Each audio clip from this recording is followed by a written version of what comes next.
tanghali po sa ating lahat mga kabayan. Nandito tayo muli at nakita naman natin kagad yung aking background. Ito yung bahay na sira-sira po mga kabayan na tuwing pagsapit ng ulan, no, na talagang tumatago sa loob, no? At pumapasok sa bahay nila na lumilikas sila pag tuwing ulan dahil nababasa sila mga kabayan. No, ito yung dingding na puro kumot, puro tela po mga kabayan. So, sa araw na ito mga kabayan, balikan natin at kumustahin po natin sila. Hello! Hi! Kumusta kayo? Bakit parang problemado kayo? So, kumusta naman Ate Sharon? Hindi ko po masasabing okay. Bakit hindi nyo masasabing okay, Ate Sharon? Kaya bungad ko kanina, no?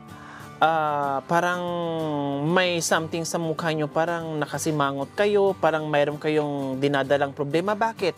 Ano bang ibig sabihin na hindi ko po masasabi? Ano ba yon Ate Sharon? Na hindi nyo masasabing okay. Bakit? Pinuntan po kasi ako nung panganay po sa amin. Ha? Yung ate ko po kanina dito, pinapaalis po kami.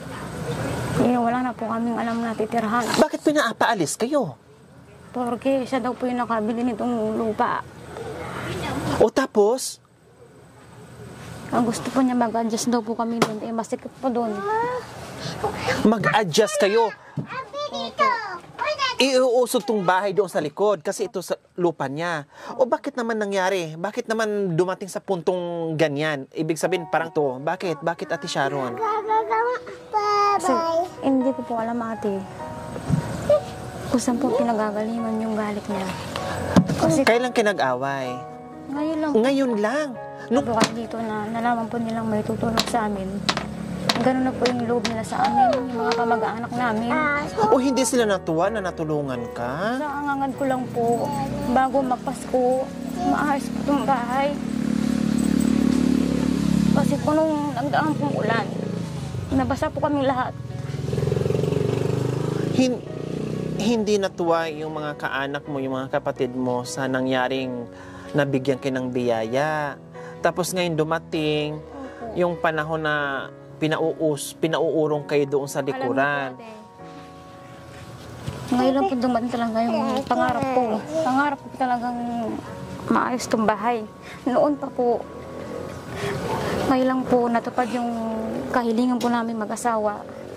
Lagi po namin pinapanalangin sa Diyos na sana may puso talagang handang tumulong po sa amin. Ngayon nagkatotoo na po. Hindi po alam sa kanila.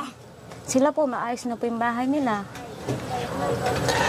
Hindi nyo ba pinapaliwanag sa kanila na biyaya yung dumating sa amin? Kami ay walang trabaho talaga. Kayo kahit paano nakakalamang kayo sa buhay namin. Yung asawa ko may sakit kamo. Yung bahay namin ganito pa. Bunso lang po kasi ako ate. Kaya Kahit bunso o panganay, paparehas lang kayo. Walang nakakalamang. No? Pantay-pantay. Magkakapatid pa rin kayo.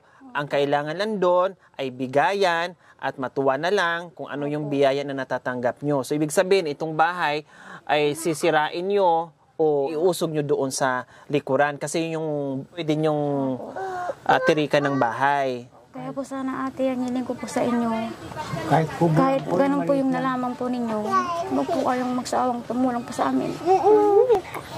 So ito yung mga lagi kong sinasabi, magiging masaya na lang tayo sa anumang biyaya na ipinagkaloob natin sa kanila, no? Kasi tayo, blessed na lang tayo na merong tayong nakakain sa araw-araw, meron tayong maayos na bahay, meron tayong natutulugan na bahay, kasi yung iba, wala. Yung iba walang hanap buhay, may edad na o mga seniors na. Huwag tayong magsilo sa mga biyayang pinagkaloob natin sa kanila. Bagkos, magiging masaya tayo, magpasalamat tayo na meron palang tao na kasangkapan na naglalakbay para matulungan yung mga taong walang-wala sa buhay, no? Huwag naman ganun. Kasi pagpalit na lang natin, halimbawa, kayo sa kalagayan nila, papayag ba kayo? Ganito yung bahay nyo. O sige, ganito bahay nyo, no? Buhay nyo, ay palit kayo sa sitwasyon sa buhay ni Ate Sharon kung anong mararamdaman nyo.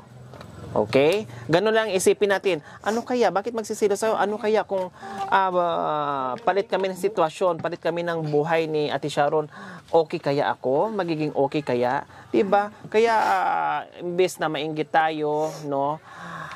Matuwa na lang tayo at magpasalamat dahil natutulungan sila na kahit papaano, nakapagbigay tayo ng biyaya. So, paano nangyayari ngayon? Kuya, kumusta kayo? Yung sakit nyo? Medyo natatanggal na rin yung sakit sa tulog ko. Ha? Pero hindi pa rin masyadong... Nakakapagtrabaho pa din kayo? Oo, Unti-unti. unti-unti. O ano naman sagot ng ate mo? Ha? Gusto po niya mag-adjust po kami. So, siyempre hindi naman kayo minamadali, di ba? Basta i-adjust nyo lang. Bakit naman? Nauna po kasi yung init po ng ulo niya. Tapos, Ang sabi ko lang po sa kanya, ako, ate, hanggang ko lang maayos ng bahay. At saka, nakikita niyo naman, ganiting bahay. estado ng bahay namin. Tsaka yung mga pamangkin mo, kapag umuulan, nababasa kami todo. Tapos anong sagot niya? Wala po siyang kibo. Tapos po yung mga anak ko, takot po sa kislap ng Kidlat. opo. Tapos hindi po namin alam kung saan po kami pupunta.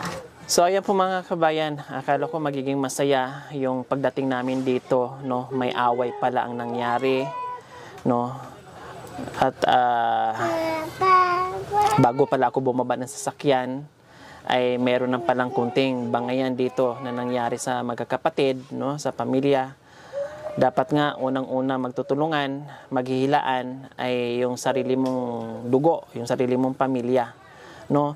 Yan ang number 1 ang aakay sa iyo. Walang iba kundi yung pamilya mo, kapatid mo, kaanak mo. Yan ang nakaalalay dapat na number 1 sa mga ganitong sitwasyon. Sino bang lalapitan mo pag ikaw ay humantong sa nasasadlak sa kahirapan? Saan ka ba tatakbo? Siyempre, unang-una sa pamilya mo. Pero ako'y nalulungkot kasi sabi ko nga, wala kang ibang mapuntahan, wala kang ibang hingian mo ng tulong. Una is pamilya mo, and then minsan ganito pa mangyayari. Ako'y nalulungkot kasi imbes na makatakbo ka sa pamilya mo, hindi pala, no? Lalo ka pang ibabaon. So yung nakakalungkot minsan, realidad, no? Yan nakakalungkot minsan na yung katotohanan talaga sa mundong ito, yung may mga ganyang pag umiiral na talaga kasi minsan yung inggit, no? Yan talaga, number 1 ay nakakasira na kahit laman sa laman, dugo sa dugo, no? Talagang masisira yung relasyon dahil sa tinatawag na sabihin na nating pera, no? So, ito, ang bahay ay hindi pa natin alam kung magagawa o hindi kasi tayo nananawagan pa. So, nandito tayo, nanawagan lang sa bahay ni Ate Sharon kung ano mangyayari. Kailang naunahan na away itong bahay na wala pang kasiguraduhan kung ano mangyayari dito, kung mapapaayos natin o hindi. Kasi nandito lang tayo para magbigay ng ayuda. Ngayon, kung merong sponsor na tutulong sa atin, why not? Kung meron, okay. Kung wala, magpasalamat pa rin tayo kung ano lang kaya ng ating mga sponsors o, hala, may tumunog. Na po kasi po. Akala ko babagsak na yung bahay. Nagulat ako. Nakahanda yung kamay kong ganyan. Malapit na po. Kasi nag-crack na eh. So, hindi ko alam mga kabayan kung ano ang mangyayari. No? Kaya wag nyo munang pag-awayan. O kahit kung matuloy man o mayroong mag-sponsor sa bahay, hindi dapat pag-awayan. No? Paano pala pag napaayos na to, kundi lalong mag-aaway yung magkakapatid? Wag. No. Ang advice ko sa lahat ng manunood, no, ano man ang mga biyayang pinagkaloob natin sa mga kapitbahay natin, sa mga kaanak natin, sa kapatid natin, etc., etc., magiging masaya tayo, no? At ipag-pray natin at nawa na marami pang mga tulad nila na mabigyan ng tulong. Huwag tayong mainggit. Alisin nyo yan sa puso nyo. Kasi pag yan ay umira sa puso natin, kahit pamilya o kahit magkakapatid o magkakamag-anak, ay masisira ang relasyon dahil sa salitang inggit. So, diba? Ate Sharon, nananghalian na kayo? Hindi pa po. Hindi pa. Bakit? kakagaling po namin ng school. Ay, nagsundo ka sa mga anak mo. Galing kayo ng school. O, wala, bakit di pa kayo nagsaing? Wala pa pong tubig. So, mag-iigib pa. Okay, sige, ganito kasi yon Ate Sharon and Kuya Roldan, nandito kasi kami kasi merong sponsor na nakakita sa sitwasyon natin at ngayon nagpaabot ng 5,000. Itong 5,000, gusto ni Ma'am Esther Gordon na nagpaabot ng 5,000, bahala sana kayo, pambili nyo ng dingding kasi nakita niya na kumot yung dingding nyo. So ngayon, dingding sana ito pambili. Kailang, hindi ko alam na ganito pala ang madadatnan namin na nag-aaway kayo. Kaya ito, 5,000. 1, 2, 3, 4, 5,000. Pang-dingding na sana yan, Ate Shawi. Kaya ang nangyari ngayon, paalisin kayo. So, Hindi po namin alam kung saan po kami pupunta. iuusog doon yung bahay. Wala na po kami magulang. Wala na po talaga. So, siguro ang gagawin nyo, ate, hindi baling kapiranggot yung lupa dyan, no? Kung ano yung pwedeng Pagtitiisan na lang po namin. Umuusog po kami. para wala ng away. Kahit bunso po ko, ako na lang po yung mag-a-adjust. Magpukumbaba ate. Kasi po ayoko rin po mag-away kami ng ate ko. Nakausap po yung kapatid ni Ate Sharon, ang gusto nila na i-orong sila doon ng konti kasi baka magpapatayo din sila ng bahay dito. Ah, Okay naman, basta usog lang daw sila doon. okay. Yung po yung sinasabi ko sa kanya. Okay naman uusog po sa inyo kami. na usog kayo doon. Opo. Okay. Ganun na lang po para wala ng Kasi away. po kasi sa kanya, una po kasi yung init ng ulo niya. Sige, okay na po. Okay, sige. Hindi na lang sana yung problema dito. Kailang itong lupa ay hindi sa kanila.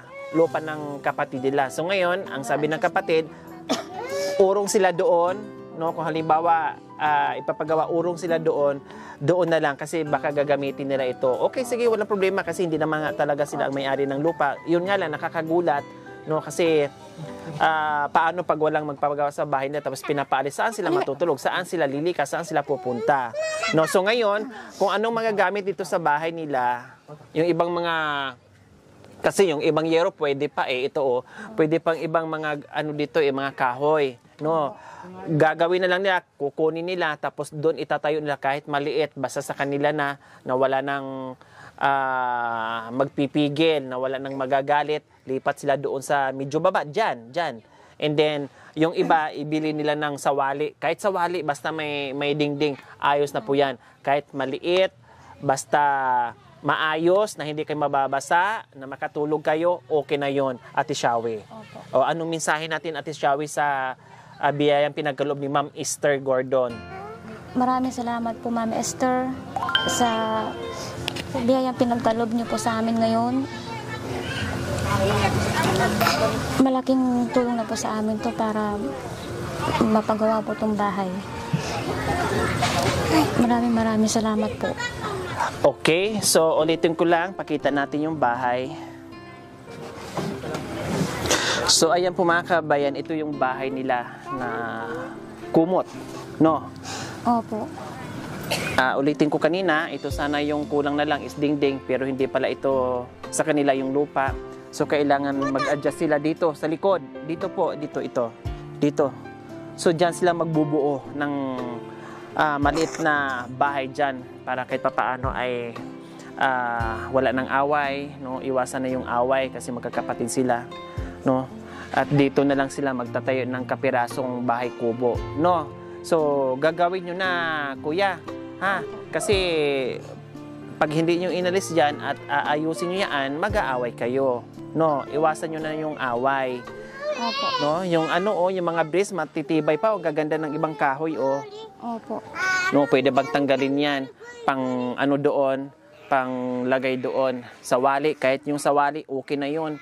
Wala nang problema. Tapos ibang yero dito pwede na 'yon na merong masilungan yung mga bata. So ayan po mga kabayan, maraming salamat po muli Ma'am Esther Gordon sa inyong ginito ang puso na talagang pioneer sponsor po natin to mula noon hanggang ngayon. no, na talagang nandiyan sa ating munting adikain. Maraming salamat po sa inyong ginintuang puso. Nawa ipagpalain po tayo ng Panginoong Diyos araw-araw. Nawa ibigyan po tayo ng kalakasan ng katawan sa araw-araw. Nawa ibigyan po tayo ng mahabang buhay. Pang sa ganun, marami pa tayong matulungan na gaya nila. So mga kabayan, huwag niyo pong kalimutan, paki-share at subscribe sa aking YouTube channel, Lori Aquino Talita. Maraming salamat po. God bless us all. Bye, Ate Sige po. Sharon. Maraming salamat po. And Kuya Roldan. Opo.